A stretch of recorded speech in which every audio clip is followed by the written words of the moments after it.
For every great general who basks in the glory of strategic mastery, there is a terrible one whose blood-soaked hands wrought nothing but death, destruction, and misery on those unfortunate enough to fall under their commands. And today, we're going to look at 5 of them.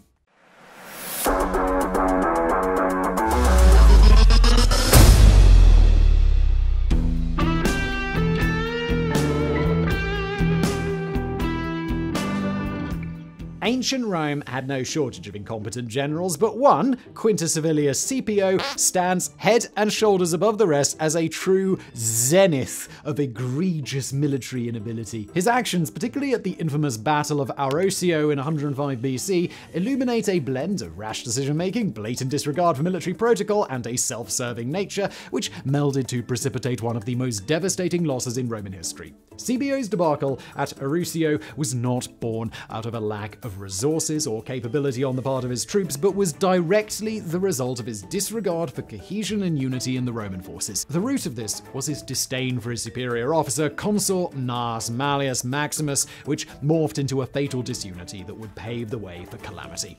In an explicit deviation from the Roman military doctrines of coordinated strategy and respecting the chain of command, Scipio declined to integrate his forces with Maximus's or even encamp jointly, a decision that was the result of either deep-seated arrogance, jealousy, or probably both. While Maximus pursued a diplomatic approach, negotiating with the invasive Germanic tribe, the Cimbri, in Transalpine Gaul, Scipio acted with reckless impulsivity. On that fateful day of the 6th of October, he unilaterally and precipitously launched an assault against the Cimbri army in stark defiance of ongoing peace parleys and without the combined strength of the unified Roman forces. His actions were not only insubordinate, but tactically unsound, disregarding the fundamental principles of Roman military strategy that favored disciplined collective actions and thorough planning. Scipio's force, isolated and at the mercy of its leaders' overconfidence, was swiftly obliterated by the Cimbri. This not only resulted in a staggering loss of Roman life and morale, but also emboldened the already formidable enemy. The Cimbri, freshly victorious, then turns their wrath upon Maximus's camp, who, despite managing to mobilize his men, was defeated due to the amplified might of the now emboldened Cimbri and the decreased strength of the fractured Roman forces. The tragedy at Arosio was cataclysmic. An estimated 80,000 Roman infantry and an additional 40,000 auxiliaries and cavalry perished, a total eclipsing even the horrific losses of Cannae. It was a blow not only to the physical strength of Rome, but also to its indomitable image and spirit, and all the result of Scipio's hubris. The real insult, however, even though Scipio's incompetence created a shadow that loomed large over the whole Roman Republic, his own fortunes remained unfazed, at least in an immediate sense. Though he was stripped of his Roman citizenship and exiled as a repercussion of the disastrous battle, Scipio reportedly spent the remainder of his days enveloped in luxury. Worsening matters still, this luxury may well have been funded by the theft of some 15,000 talents of gold, the fabled gold of Tolosa, which mysteriously disappeared under his watch. Hello everybody, I just wanted to take a moment to tell you about a fantastic gift idea for your loved ones, or indeed just a gift for yourself if you're feeling generous towards you. Avoid giving bad gifts and get them something special from today's sponsor, Ridge. Look, if you don't know Ridge, they've been redefining everyday essentials with style and practicality, and this time they're turning up the heat with their new Hyper Lime and Ceramic Powder collection, which I have right here. It's brand new, it's very bold. There's pink. I mean, I would say for the ladies, but you do you, or green as you prefer it. Ridge's new Hyper Lime collection is a burst of colour inspired by high-performance gear, perfect for those who crave both style and utility. And that's not all. Ceramic Powder collection offers pastel shades with a smooth, soft finish. Listen to this. Look how soft that is. It's wonderful. They're sleek, they're scratch-resistant, and they feel fantastic in your hands. With 30 colours and styles, including classic leather options. I got one of those as well. Although that's just less visible because it's just black, but it's this up close, it's this beautiful leather cover with this like, what's it called, embossed Ridge logo. It looks really cool. And here's the kicker, they're offering AirTag attachments on all relevant products, so you never will lose your essentials again. Ridge Wallet expands to hold up to, I think I have my Ridge Wallet here. Yeah, this is mine. I'm using the burnt titanium one. This has been my long use wallet, and it holds up to 12 cards. I just have 2 bank cards and my ID in there because I'm a normal person. Say goodbye to those old bulky wallets, and it's designed with RFID blocking materials to keep you safe from digital pickpockets. Plus there's the Ridge key case. This one's empty. Do I have my keys? Yes! This is my one. It's like a penknife for keys, and you can now get it in all different colors. I didn't change it because I kind of like this. Is this the carbon fiber one? I like this one, but I could swap it, if you want some color in your life. And best of all, when you buy a Ridge wallet and a key case together, you get a fantastic 30% off your order. They've also got a 99-day risk-free trial, so you can give the perfect present worry-free. And here's a great deal just for you. Go to ridge.com/sideprojects and use the code sideprojects to get a generous 10% off your order. Thank you to Ridge for sponsoring this video, and now back to it. Scipio thus lingered not as a valiant general in Roman history, but as a byword for military disaster and the perils of hubris.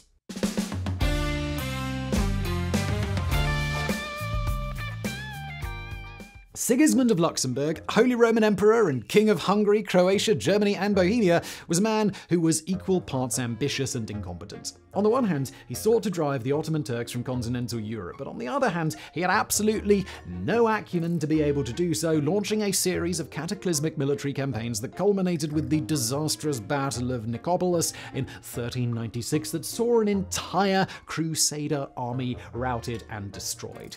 But one cannot discuss Sigismund's military blunders without delving into the socio-political landscape of the late 14th century, where the Ottoman Empire, under the vigorous leadership of Sultan Bayezid I, was voraciously engulfing Balkan territories, thereby unsettling the European monarchies.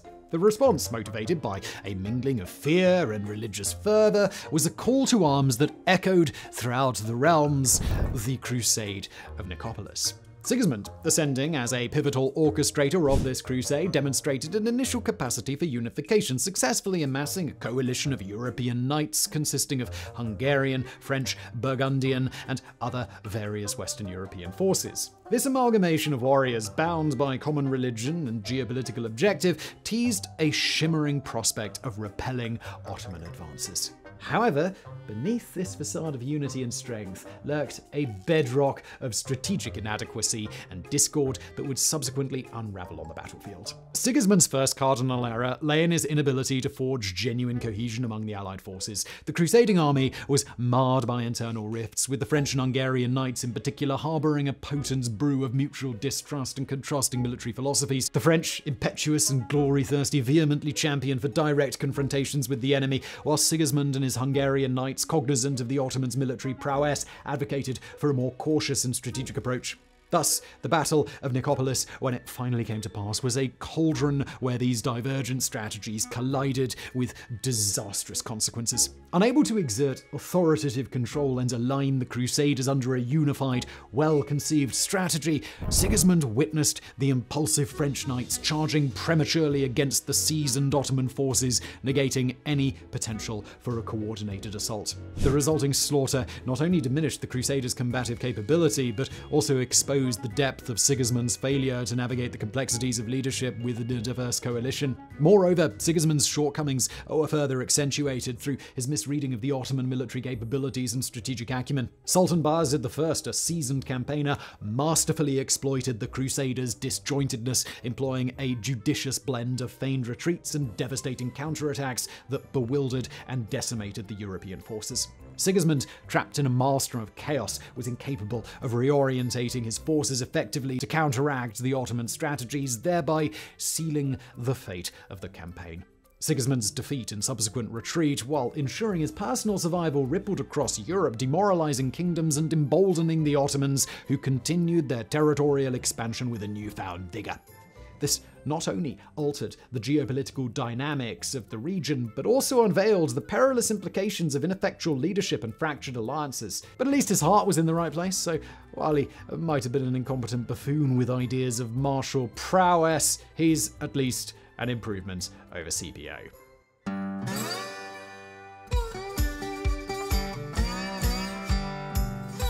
For our next incompetent general, let's jump forward to the American Civil War, which gave rise to one General Braxton Bragg in the ranks of the Confederate Army.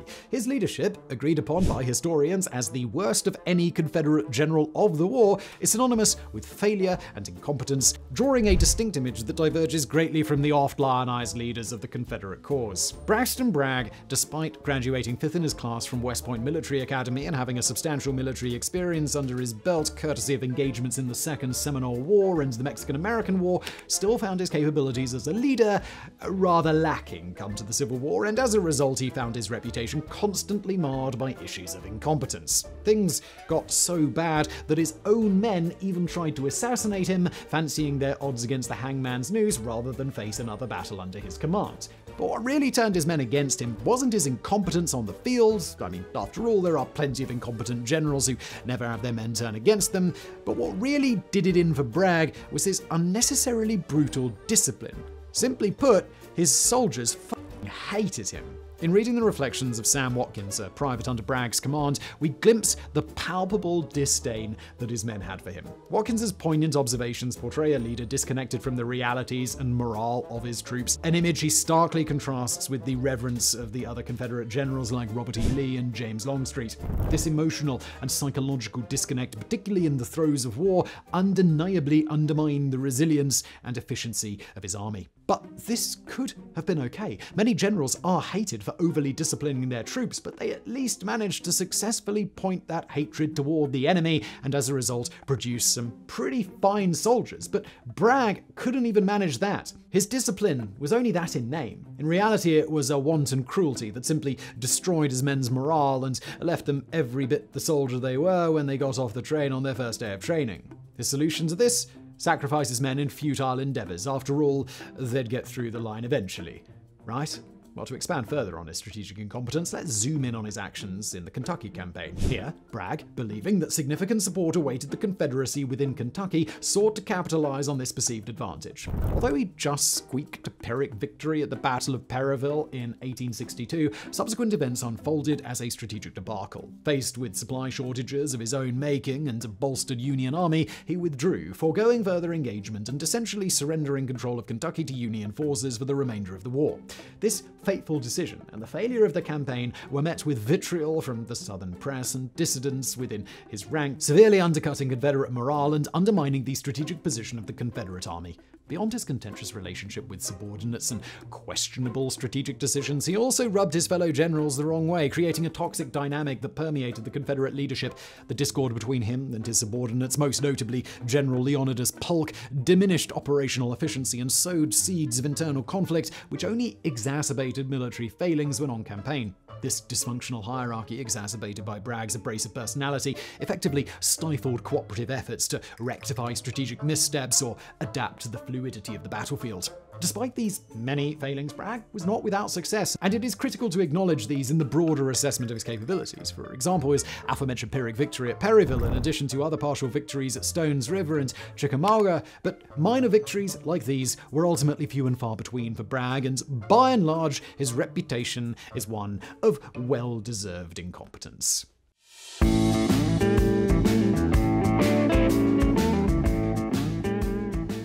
Now, when it comes to incompetent generals, we really are rather spoiled for choice with World War I, a conflict that showcased a grim parade of tactical obstinacy and tragic miscalculations. Among the plethora of questionable leaders, General Luigi Kadona of the Italian army stands above the rest as an exemplar of military incompetence and pitiless leadership, a man who transformed the Italian front into a tableau of pointless offensives and needless suffering.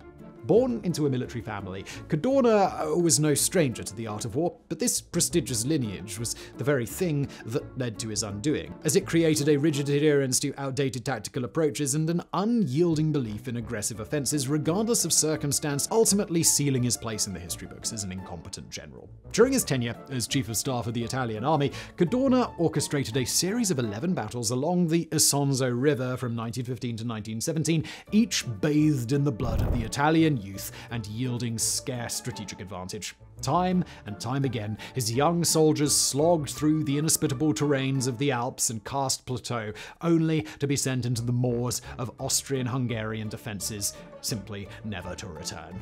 Kadona's inflexibility is starkly demonstrated through his persistence in these fruitless assaults, seemingly indifferent to the immense human cost. In the context of trench warfare, coupled with the destructive power of modern artillery and machine guns, direct frontal assaults proved to be not only antiquated, but devastatingly dangerous. The general, nonetheless, remained oblivious or apathetic to the transformation of warfare, sending wave after wave of inadequately equipped men into the infernos of enemy fire. His mantra that the spirit of aggressive assault would triumph over the enemy was proven absolutely and catastrophically wrong over and over again.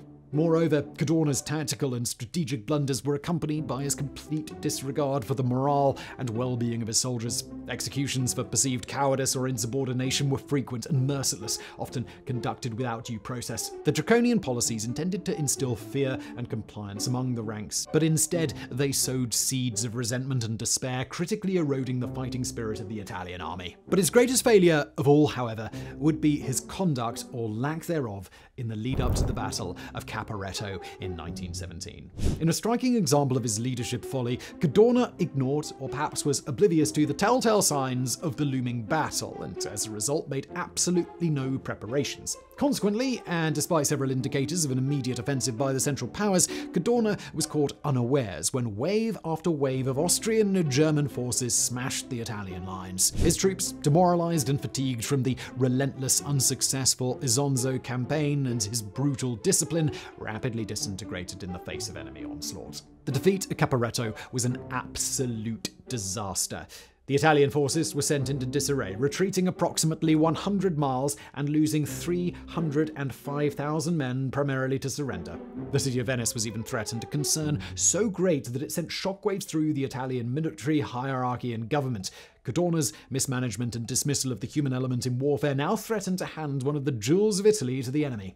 But every cloud has a silver lining, and in this instance it was the end of Kadona's tenure as chief of staff. Kadona, to this end, scapegoated his soldiers, attributing the calamitous defeat to their alleged cowardice and treachery, sidestepping any semblance of personal accountability. When General Armando Diaz replaced him, he was greeted with the Herculean task of rebuilding an army that had been shattered not just by the enemy, but also by its own bungled leadership. Diaz, in stark contrast to his predecessor, approached his command with a mix of strategic caution and genuine concern for his soldiers, gradually restoring the integrity and fighting capacity of the Italian army.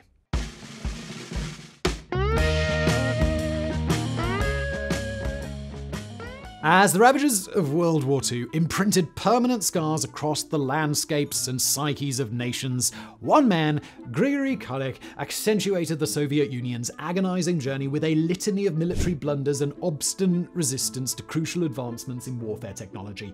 Kulik, whose beginnings in the Imperial Russian Army were notably undistinguished, carved a path of opportunism through aligning himself closely with Joseph Stalin during the Russian Civil War. This affiliation, rather than his military acumen, bolstered his career to no end, allowing him to shoot up through the ranks of the Soviet hierarchy during times when political purges were rampant. In 1937, he assumed the role of head of the Soviet Artillery Directorate. Given his complete aversion to innovative military strategies and technologies, his appointment to this position raised a fair few eyebrows across the Red Army. Not that anyone would dare tell Stalin that, of course. During the subsequent periods of military confrontations and campaigns, notably the Soviet invasion of Poland in 1939 and the Winter War against Finland, Kulik's impracticalities and incompetence began to unfold on a catastrophic scale. For example, despite commanding a significantly larger force during the Winter War, his leadership contributed to over 350,000 Soviet casualties against a Finnish army that numbered merely 300,000 in total. This did little to dampen his upward trajectory, however, owing largely to his relationship with Stalin, which allowed him to gain the title of Marshal of the Soviet Union prior to the German betrayal of the Molotov-Ribbentrop Pact. As time went on, Kulik's staunch opposition to modern military strategies and technology cast a prolonged shadow over the Soviet armed forces during a period when adaptability was paramount. His denial of combined arms divisions and a relentless insistence on segregating military branches according to weapon types hindered the evolution of the Soviet military into a force that could effectively counteract the sophisticated strategies employed by its adversaries. Despite a glaring display of the effectiveness of combined arms during the Battle of Khalkhin Gol under General Zhukov, Kulik clung to his outdated principles with perilous treachery. Further still, his disparagement towards armoured fighting vehicles and sabotage of tank production capability, notably ensuring initial variants of the T-34 and KV series were outfitted with substandard guns, played into the hands of the German Panzer Corps during the initial stages of the invasion. Kulik's meddling even extended to small arms and artillery, where he resisted the implementation of submachine guns, light machine guns, and notably the Katyusha rocket artillery, all of which were later emblematic of the Soviet military might that helped turn the tide against the Germans. Ultimately, when the crucible of the Eastern Front beckoned, Kulik's ineptitude was glaringly exposed. In command of the 54th Soviet Army on the Leningrad front, his mismanagement and lackluster strategic deployments facilitated German Army Group North in encircling Leningrad by September 1941, initiating one of the most brutal sieges in human history. It took the intervention of Zhukov to relieve Kulik and bring a semblance of stability to the deteriorating situation. After this point, his incompetence had reached such glaring levels that even old reliable nepotism couldn't keep his career duct-taped together enough, and he found himself relieved of his commands and relegated to the rear for the remainder of his career. His life wouldn't last much longer than his career, as he eventually found himself on the gallows for treason in 1950, a short, sharp drop, ending the life of what was undoubtedly one of history's most incompetent generals.